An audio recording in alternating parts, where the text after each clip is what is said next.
So, what else guys? So, eto guys, no, magiging maayos din ang lahat. This is your energy. Pisces, again, no, kanina nakita natin yung energy nyo aligaga. But, bago matapos yung May, June, mga kapiksi, magiging ma-okay din. Parang ito guys, no, sabi ko nga, di ba, ito nakaharap siya dito. So, ito talaga yung mga magiging solusyon, guys, no. Ito mga kontrata na to, ito mga approval na to, mga dokumento na to, ganyan. Maaring yan yung makatulong para ma-solve yung mga problema nyo sa buhay ko, ano man yung mga pinagdadaanan nyo.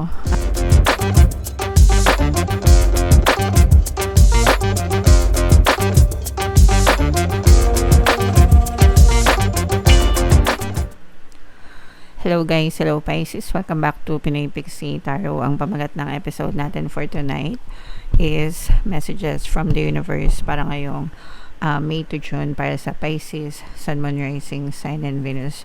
Kung ano na lang yung message na makaresonate sa inyo guys, take that message kasi hindi lahat ng mensahe ay magre-resonate.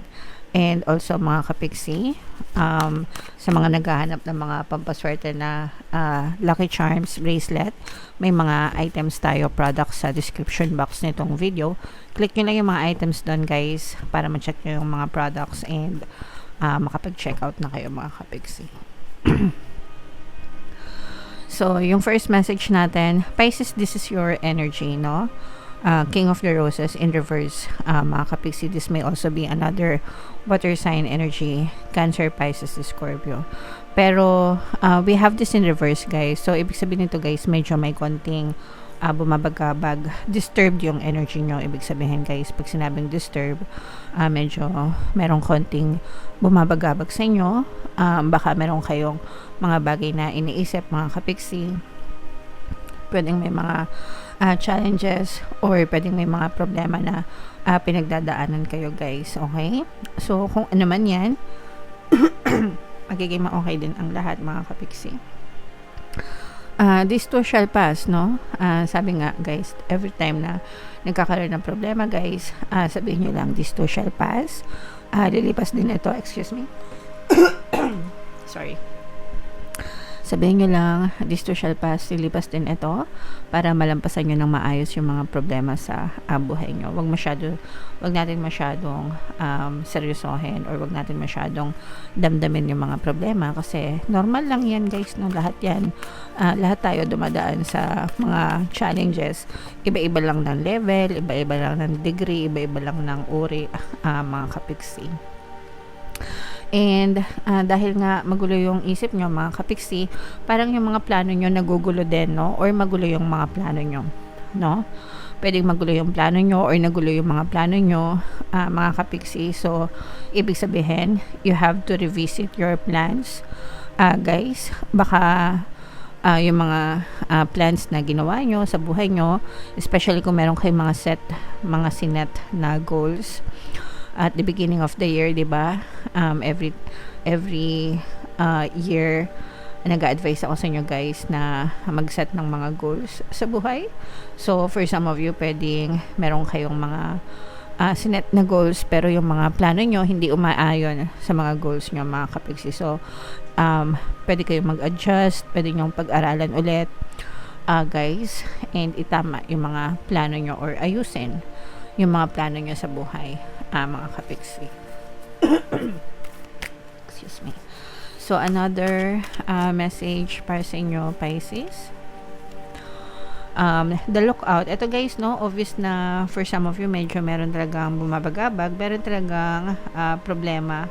Pwedeng may problemang paparating, mga kapiksi, or kasalukuyan kayong nagdadanas ng problema, mga kapiksi. Okay? So, again, no, guys, sabi ko nga, huwag kayong masyadong matakot or mangamba sa mga problema. Dadaan lang yan, malalampasan nyo rin yan, mga kapiksi. Kung kailangan nyo humingi ng tulong sa ibang tao, sa mga kamag-anak nyo or mahal nyo sa buhay, sa mga kaklose nyo, gawin nyo guys para matulungan kayo, para minsan kailangan din natin ng tulong.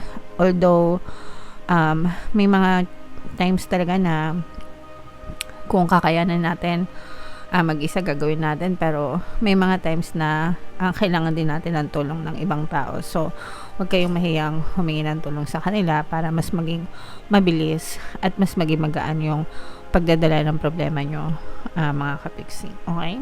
So, sa mga nagdadanas ng problema, guys, again,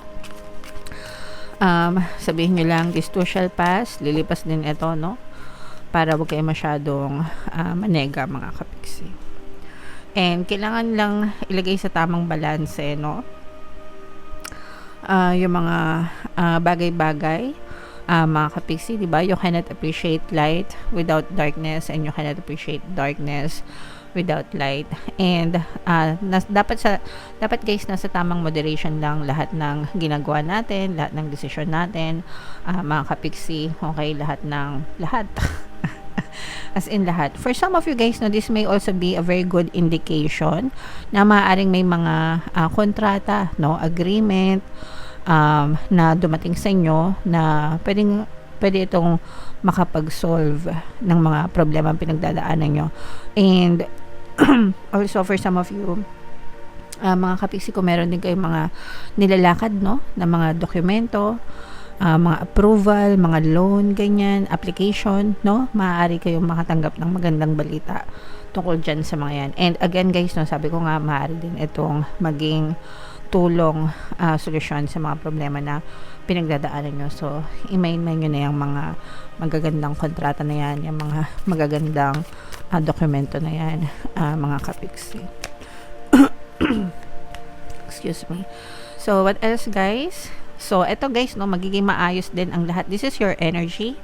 Pisces, again, no, kanina nakita natin yung energy nyo aligaga. But, bago matapos yung May, June, mga kapiksi, magiging ma-okay din. Parang eto guys, no, sabi ko nga, di ba, eto nakaharap siya dito. So, ito talaga yung mga magiging solusyon. Guys, no, ito mga kontrata na to, ito mga approval na to, mga dokumento na to, ganyan, maaring yan yung makatulong para ma-solve yung mga problema nyo sa buhay, ko ano man yung mga pinagdadaanan nyo, mga kapiksi. Okay, so magiging, again guys, wag kayo masyadong manlumo, kasi magiging ma-okay din ang lahat, masosolve din yung mga problema nyo, mga kapiksi. Okay, so i-mind-mind nyo na yan guys, no?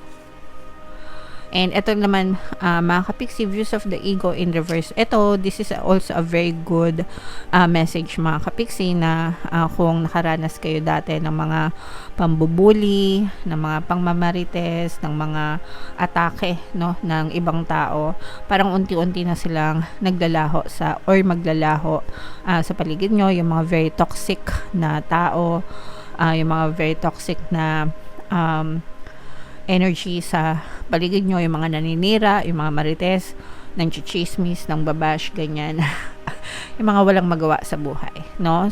At saka marunong na rin kayong tumayo sa sarili nyong paa, guys. Ibig sabihin, pwedeng pinagtatanggol nyo na yung sarili nyo, no? Kaya hindi kayo kayang basta-basta maliitin, or basta-basta na lang awayin, or basta-basta na lang atakihin. Parang natutunan na kayong lumaban, mga kapiksi. And dahil dun sa pakikipaglaban nyo, umuurong, no? Umuurong yung buntot ng mga predator. Ika nga, di ba?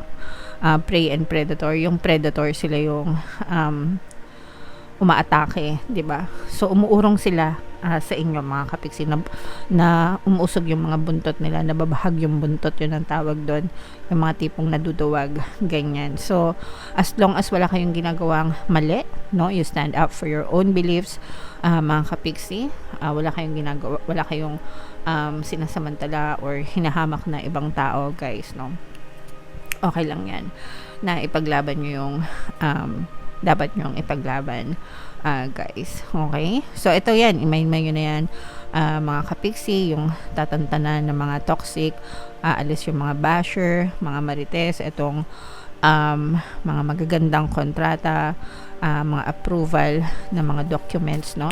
I-mind nyo na yan sa comment section, mga kapiksi. Yan yung mga magagandang energy natin para sa inyo, Pisces. And shuffle natin to guys. Muna tayo ng isa pang additional na mensahe habang sinashuffle ko to guys. Panoorin nyo muna yung video natin regarding sa ating paano mag-manifest ng abundance video course. Kapiksi, sawa ka na ba sa mga struggles at hirap sa buhay mo? Masipag ka ba at masikap sa buhay ngunit hindi ka pa rin umaasenso? Ilang beses ka na bang nag-attempt mag-negosyo at mag-invest pero palagi ka pa rin nalulugi? Sa pagkakataon na ito ay maaaring may subconscious beliefs ka na nagiging balakid sa iyong pag-unlad at pagyaman. Introducing, paano mag-manifest ng abundance video course. Dito ay matututunan mong ma-overcome ang mga balakid mo para tuluyan ka ng umunlad, umasenso, sumagana, maging matagumpay, successful at maswerte sa iyong kabuhayan, pera, trabaho, negosyo, salapi at kaperahan ng bonggang-bongga. Dali, mag-send na ng email sa pinoypixie@gmail.com at simulan na ang iyong pagyaman ngayon. Alright, so sa lahat ng gusto mag-avail ng course guys, naka-flash sa screen nyo. Una meron tayong paano mag-manifest ng abundance video course. Meron din tayong paano mawala ang third party at magkaroon ng harmonious na relationship. And meron din tayong paano pabalikin si ex, revise breakup. So sa mga interesado guys, mag-send lang kayo ng email sa pinoypixie@gmail.com. Okay, so ito yung next na message natin guys. And again, no, sa mga naghahanap guys ng mga pampaswerte na mga lucky charms, lucky bracelet guys, check nyo na yung mga products sa description box. Diretso check out na yan guys.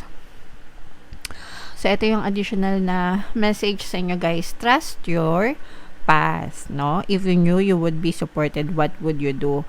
Pagtiwalaan nyo guys, no, yung gusto nyo gawin sa buhay nyo, yung intuition nyo, actually yung path natin mga kapiksi, no, always guided yan ng ating mga spirit guides mga kapiksi. Hindi naman tayo papahamak ng mga spirit guides natin, and lagi tayong tutulungan yan, basta palagi kayo magdasal guys, kasi number one role talaga ng mga guides is gabayan tayo. Kaya nga guides or gabay yung tawag sa kanila. Lahat tayo ay may gabay mga kapiksi.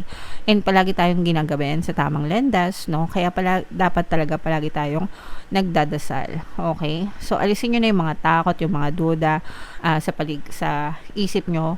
When you decide on something, it means that ibig sabihin, kapag meron kayong gusto, no, na gawin or nasa puso nyo, ibig sabihin, it's your guide speaking to you na ito yung tamang daan para sa'yo. Ito yung tamang path na para sa'yo. Okay? Just follow it. Follow your intuition. Minsan hindi natin ginagawa kasi wala tayong tiwala, no? But we should have trust. Hindi lang tiwala sa sarili mga kapiksi, but trust the universe and trust the divine. Mga kapiksi, kasi hindi naman talaga tayo papabayaan whatever happens guys. Okay? Alright, so yan yung additional na message para sa inyo guys, and comment down below if naka-resonate kayo mga kapiksi. And for more tarot readings guys, ito yung playlist nyo. Ito naman yung ating success stories ng paano mag-manifest ng abundance video course. Click here to subscribe guys. Ito yung ating mga pampaswerte subliminals. Thank you for liking, sharing, and subscribing. See you next time. I love you all mga kapiksi. Have a nice day. Bye-bye.